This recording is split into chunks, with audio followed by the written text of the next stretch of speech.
नमस्कार, TV9 पंजाब हरियाणा हिमाचल देख रहे हैं आप। मैं हूं आपके साथ सिमरन कौर। इवनिंग न्यूज़ लाइव में आपका स्वागत है। सब तो पहला गल करते हैं पंजाब दी। मुख्यमंत्री भगवंत मान ਅਤੇ कांग्रेस विचाले मुख्तार अंसारी ਨੂੰ ਲੈ ਕੇ मामला अजे भी पखिया होया। मान ने ਅੱਜ मीडिया ਦੇ ਨਾਲ ਗੱਲਬਾਤ ਕਰਦਿਆਂ ਦੱਸਿਆ ਕਿ ਕੈਪਟਨ ਦੇ ਮੁੱਖ ਮੰਤਰੀ ਰਹਿੰਦਿਆਂ ਅੰਸਾਰੀ ਅਤੇ ਉਸਦੇ ਬੇਟਿਆਂ ਦੇ ਨਾਮ ਵਕਫ ਬੋਰਡ ਦੇ ਨਾਮ ਤੇ ਰੋਪੜ 'ਚ ਜ਼ਮੀਨ ਅਲਾਟ ਕੀਤੀ ਗਈ ਸੀ। ਇਸ ਦੇ ਕਾਗਜ਼ਾਤ ਵੀ ਮੁੱਖ ਮੰਤਰੀ ਮਾਨ ਨੇ ਸਾਂਝਾ ਕੀਤੇ। ਸੀਐਮ ਮਾਨ ਨੇ ਕਿਹਾ ਕਿ ਅੰਸਾਰੀ ਨੂੰ ਕੈਪਟਨ ਸਰਕਾਰ ਨੇ ਬਿਨਾਂ ਕਿਸੇ ਕੇਸ ਤੋਂ 2 ਸਾਲ तक पंजाब च रखिया सी। कैप्टन साहब रनिंदर नूं पुछ लैण कि वो किन्नी वारी अंसारी नूं मिलन पहुंचे सी। सीएम ने फिर यह भी कहा कि अंसारी नूं पंजाब दी जेल च रखण लई वकीलां नूं दित्ती जाण वाली फीस दी रिकवरी असीं कैप्टन अते रंधावा साहब तो करांगे। अंसारी नूं लैके अगे होर भी बहुत वड्डे खुलासे करने बाकी ने। रोपड़ जिले च अंसारी दे मुंडे अब्बास ते उसदे भतीजे दे नाम ते वकफ बोर्ड दी जमीन दित्ती हुई सी, जिस दे कागजात कढवाए गए। जिथों तक अंसारी वाला सवाल है, ये तो हुण जग जाहिर है कि वो पौने 2 साल के लगभग 2 साल के लगभग रोपड़ जेल च रहा। उस केस का भी नहीं पता जिहड़े केस च रखिया सी। केस च किहड़े च रखिया सी? कोई केस नहीं सी। उत्थे एक MLA MP कोर्ट है यूपी च, ਉਹਦੇ ਵਿੱਚ ਉਹਦਾ केस लग गया। वो 2 महीने 3 महीने च ਉਹਨੂੰ सज़ा हो जानी सी। ते ये अंसारी जिहड़ा इन्हें पंजाब सरकार नाल संपर्क किया। पंजाब सरकार नाल संपर्क किहड़े चैनल तो किया? कैप्टन साहब नूं मैं दस देना चाहना, वो कहते मैं जिंदगी च कदे मिलिया नहीं। रनिंदर नूं पुछ लिओ, तुहाडे बेटे नूं पुछ लिओ भी वो किन्नी बारी मिलिया जिंदगी च। साल 2024 होने वाली लोक सभा चोणां तो पहला बीजेपी ने अपने संगठन च वड्डा फेरबदल किया ते पार्टी ने कई सूबियां च अपने सूबा प्रधान बदल दिते ने। इस कड़ी च सुनील जाखड़ नूं पंजाब बीजेपी का सूबा प्रधान बनाया गया। भारतीय जनता पार्टी ने कुल 4 सूबियां च प्रदेश अध्यक्ष बदले ने, जिस च पंजाब, झारखंड, आंध्र प्रदेश और तेलंगाना च बदलाव किया गया है। बाबूलाल मरांडी नूं झारखंड की जिम्मेदारी दी गई है। आंध्र प्रदेश च P पुरंदेश्वरी और तेलंगाना च G किशन रेड्डी नूं कमान दी गई है। खालिस्तानी समर्थकों ने अमरीका के सैन फ्रांसिस्को च भारतीय दूतावास नूं अग ला दित्ती, जिस करके दस दईए कि सिख फॉर जस्टिस के मुखी गुरपतवंत पन्नू ने 30 जून नूं कहा सी कि 8 जुलाई तो भारतीय दूतावासां दा घेराव किया जाएगा। इस घटना इस ऐलान के अगले ही दिन 1 जुलाई की रात नूं वापरी है। सूत्रों मुताबिक यह घटना शनिवार नूं वापरी सी, पर अमरीकी सरकार के बुलारे मैथ्यू मिलर ने मंगलवार नूं इसकी औपचारिक जानकारी दी है। फिलहाल मामले की जांच फैडरल ब्यूरो ऑफ इन्वेस्टिगेशन वालों शुरू कर दी गई है। इस घटना में दूतावास नूं ज़्यादा नुकसान नहीं होया। भाजपा आगू मनजिंदर सिरसा ने इस पूरी घटना की सख्त निंदा की है। इंडियन काउंसलेट सैन फ्रांसिस्को में जो आगजनी करने की कोशिश की गई, हम उसकी कड़े शब्दों में निंदा करते हैं। ये वो लोग हैं जो भारत के और सिखों के ही दुश्मन बन बैठे हैं। काउंसलेट जो है वो एक आशा की किरण होता है अपने लोगों के लिए, वो एक सहायता का केंद्र होता है अपने लोगों के लिए। और जिस कारण ये मैसेज दिया जाने की कोशिश कर रही है, कल कैनेडियन एम्बेसडर और उनके डिप्लोमेट्स के साथ जिस तरह से उनकी फोटो डालकर उनको टारगेट बनाया जा रहा है और ये कहा जा रहा है कि कनाडा के अंदर एक सिख का कत्लेआम में स्टेट का हाथ है, ये पूरी तरह से गलत है। भारत स्टेट सिखों की जान बचाने में विश्वास रखता है। भारत ये वो मुल्क है जिसने अफगानिस्तान और पाकिस्तान में फंसे हुए सिख, अफगानिस्तान नेशनलिस्ट थे, उनका कोई भारत से नहीं था, लेकिन मूल तौर पर भारत उनका धर्म था। इसलिए सिख धर्म के नाते भारत के प्रधानमंत्री ने बहुत बड़ा रिस्क लेकर अपने जहाज भेजकर उनको बाहर निकाला। भारत सिखों को बचाने में विश्वास रखता है, ना कि उनका नुकसान पहुंचाने में। पाकिस्तान प्रायोजित नार्को टेरर मामले में आरोपी 2 भाइयों की राष्ट्रीय जांच एजेंसी यानी कि NIA ने पंजाब के अमृतसर वाले घर को कुर्क कर दिया है। इसकी एजेंसी 2020 से जांच चल रही थी। NIA के मुताबिक ये संपत्ति विक्रमजीत उर्फ विक्रमजीत विक्की और मनिंदर सिंह उर्फ मनी की है। NIA ने कहा है कि संपत्ति को आतंकवाद की आय के रूप में नामित करने के बाद गैरकानूनी गतिविधियां रोकथाम अधिनियम 1967 की धारा 25(1) के तहत अटैच किया गया है। केंद्रीय मंत्री अनुराग ठाकुर धर्मशाला पहुंचे, जहां उन्होंने एक बार फिर से धारा 370 पर बयान दिया। उन्होंने कहा कि जम्मू कश्मीर में धारा 370 और 35A का हटना अपने आप में बहुत कुछ कहता है। इससे जम्मू कश्मीर में शांति, विकास और भाईचारा पहले से ज्यादा बढ़ा है। इसके साथ ही पर्यटकों की संख्या भी बढ़ी है। कोई नहीं चाहता कि इसमें बदलाव हो, और अगर कोर्ट में मामला विचाराधीन है तो मैं इतना ही कहूंगा कि दोनों सदनों ने इसे पास किया था और धारा 370 और 35A को हमेशा के लिए हटाया गया। ये जम्मू कश्मीर के हित में भी था। वहीं महाराष्ट्र में अजीत पवार की सरकार में शामिल होने पर बड़ा बयान दिया और कहा कि देश के विकास के लिए कई राजनीतिक दल एनडीए में शामिल होना चाहते हैं और एनसीपी ने इसकी शुरुआत की है। देखिए, मैं तो इतना ही कहूंगा कि जम्मू कश्मीर को जो उसका हक था वो 75 वर्षों के बाद मिला। धारा 370 35A का हटना अपने आप में बहुत कुछ कहता है कि जम्मू कश्मीर में शांति, विकास, भाईचारा पहले से ज्यादा बढ़ा है। और यही नहीं, पर्यटकों की संख्या भी कई गुना ज्यादा बढ़ी।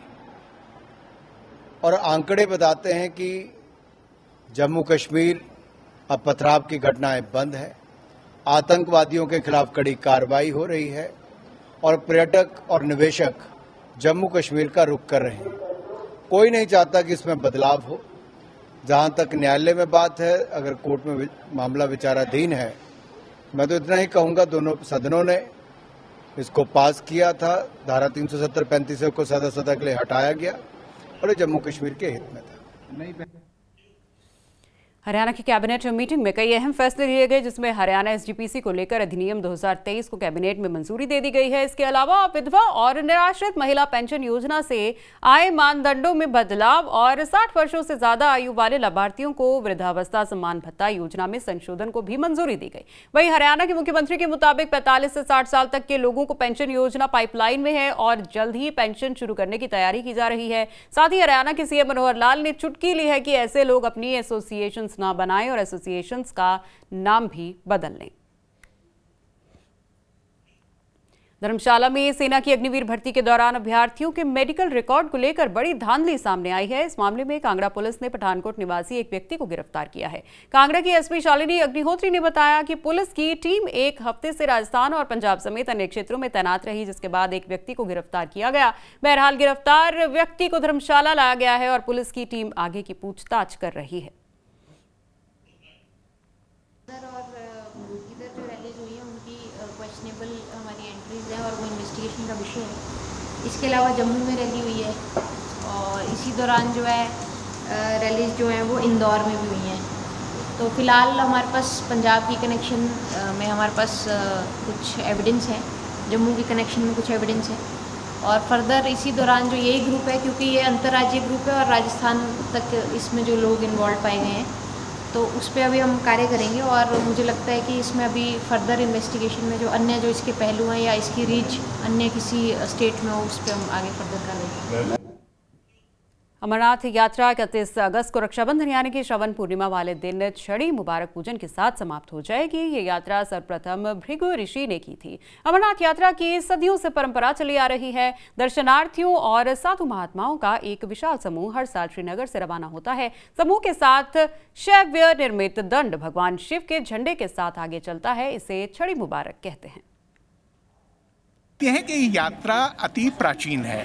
तो सांदीमती एक राजा हुए, एक स्थान पर उनका उल्लेख आता है। तो राजा सांदीमती जो हैं उनका जो समय काल है वो ईसा से 3000 वर्ष पूर्व है, या उसको सरल शब्दों में हम कहना चाहेंगे तो आज हम ईस्वी सन 2023 में हैं, तो 3000 वर्ष पूर्व का मतलब हो गया 5023 वर्ष ये पूर्व मतलब उन्होंने यात्रा की, इसका उल्लेख है। तो ये जो 150 वर्ष या कैसे कहानी है, ये पुनर्खोज, ये निश्चित है कि अगर कोई बात जुड़ी है तो उसमें सत्यता अवश्य होगी।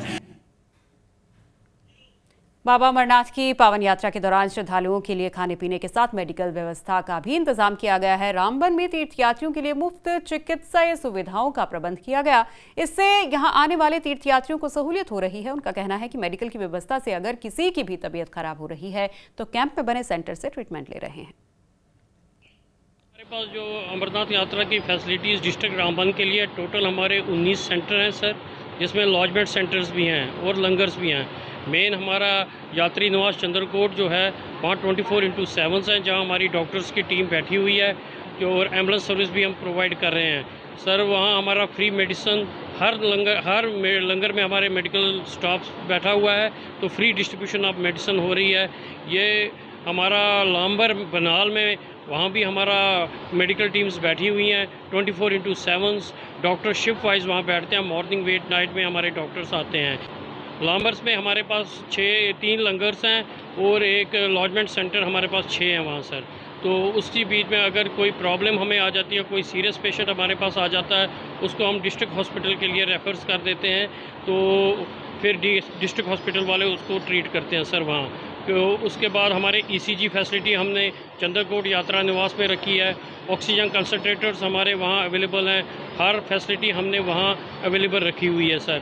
उसके बाद हमारे चंद्रकोट में 2 medical aid centre national highway के ऊपर ही पड़ते हैं, जहाँ लंगर 1 एंड लंगर 2 में हमने वहाँ मेडिकल फर्स्ट एड रखा है, जहाँ यात्री सुबह ब्रेकफास्ट यहाँ करते हैं। किसी को कोई दिक्कत होती है, कोई प्रॉब्लम आती है, तो उसको यहाँ डॉक्टर साहब चेक करते हैं। साइबर सिटी कहे जाने वाले गुरुग्राम में चंद घंटों की बारिश के बाद कई सड़कों पर जल भराव हो गया। हालांकि बारिश से बढ़ते तापमान से राहत तो मिली, लेकिन हरियाणा के गुरुग्राम में सड़कों पर पानी भर गया, जिससे राहगीरों को परेशानी का सामना करना पड़ा। दिल्ली के एक मेट्रो स्टेशन का नाम बदल दिया गया है, लेकिन नाम बदलने से पहले DMRC बड़ी कंफ्यूजन की स्थिति में नजर आई। अंदाजा इसी से लगा लीजिए कि DMRC को एक दिन में 3 बार मेट्रो स्टेशन का नाम बदलना पड़ा। Huda city centre metro station जिसका नाम बदला गया है, दिल्ली मेट्रो की येलो लाइन के बड़े स्टेशन हुडा सिटी सेंटर का नाम बदला गया है और इस मेट्रो स्टेशन का नया नाम मिलेनियम सिटी सेंटर गुरुग्राम कर दिया गया है। लेकिन ये नाम इतना आसानी से नहीं बदला गया और बता दें कि 3 बार संशोधन करने के बाद DMRC ने इस फाइनल नाम पर मुहर लगाई। इवनिंग न्यूज लाइव में फिलहाल इतना ही। इसी के साथ हमें दीजिए इजाजत और अपने राज्य की हर खबर पर नजर बनाए रखने के लिए सब्सक्राइब करें TV9 का डिजिटल नेटवर्क। नमस्कार।